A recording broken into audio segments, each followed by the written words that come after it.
आज की इस वीडियो में हम टैक्सेशन, इन्फ्लेशन और तमाम कैश फ्लो को एक साथ लेके एक प्रॉब्लम को सॉल्व करेंगे।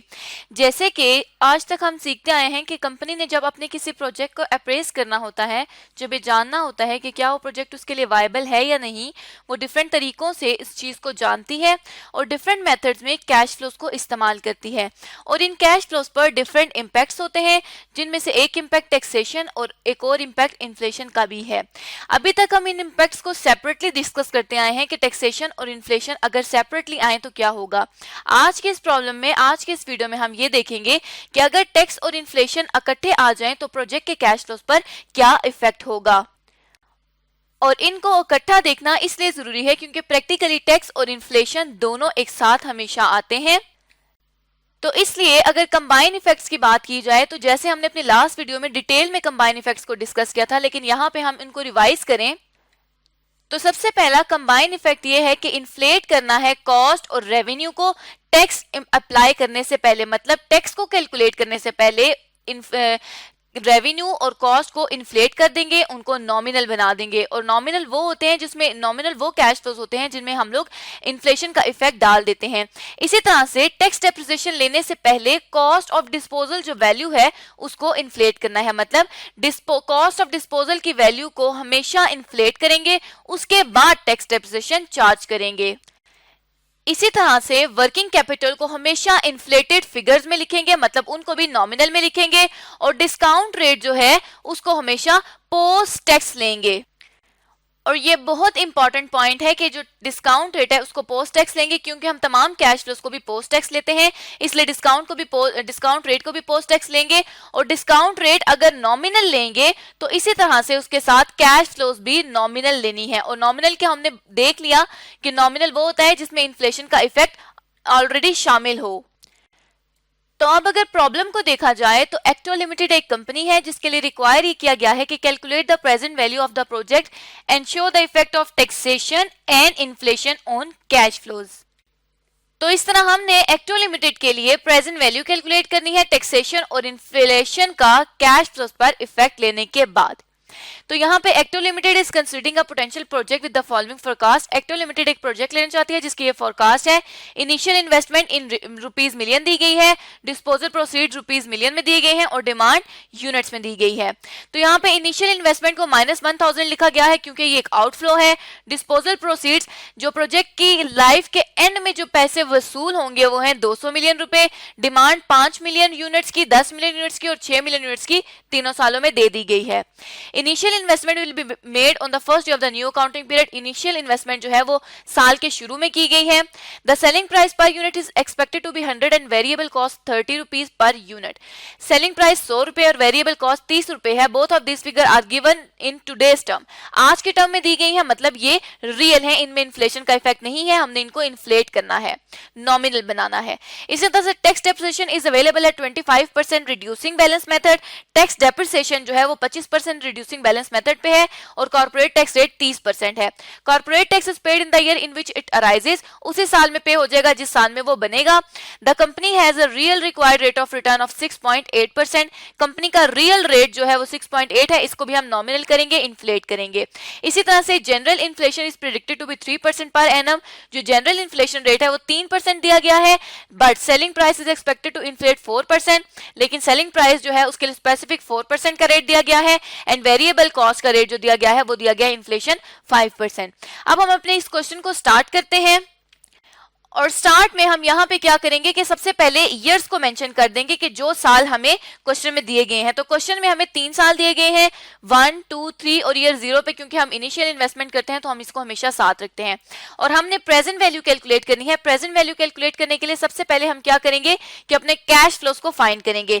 तो कैश फ्लो हमें सबसे पहला जो कंपनी का दिया गया है वो सेल्स से रिलेटेड दिया गया है। और यहाँ पे सेल्स के लिए ये कहा गया है कि सेल्स को हमने इन्फ्लेट करना है। 100 रुपए एक यूनिट की प्राइस है, 5 मिलियन डिमांड है और वो 4% से इन्फ्लेट करेगा। तो यहां से हम अपनी वर्किंग 1 को स्टार्ट करते हैं। जो वर्किंग 1 है वो हमारी रेवेन्यू से रिलेट करती है और वर्किंग 1 में हमने क्या करना है कि इन्फ्लेट करना है रेवेन्यू को, मतलब नॉमिनल रेवेन्यू हमने फाइंड करना है। और ये नॉमिनल रेवेन्यू फाइंड करने के लिए हमें ये कहा गया है कि जो कैश फ्लोज हैं वो 4% से इन्फ्लेट करेंगी और 4% हमारे पास 0.04 के इक्वल होता है और 1 हमारे पास ऑलरेडी परसेंटेज का जो होता है वो 1 है, तो इसमें 1 प्लस 0.04 करेंगे तो ये आ जाएगा, इन्फ्लेशन का जो फैक्टर है वो 1.04 आ जाएगा। मतलब रेवेन्यू हर साल 1.04 पर इन्फ्लेट करेगा। तो यहाँ पे हम क्या कर लेते हैं कि यहाँ पे हम रेवेन्यू ईयर 1 का देख लेते हैं, जिसमें हमने ये कहा था कि 5 मिलियन की डिमांड है, 100 रुपए एक की प्राइस है और 1.04 पर वो इन्फ्लेट करेगा।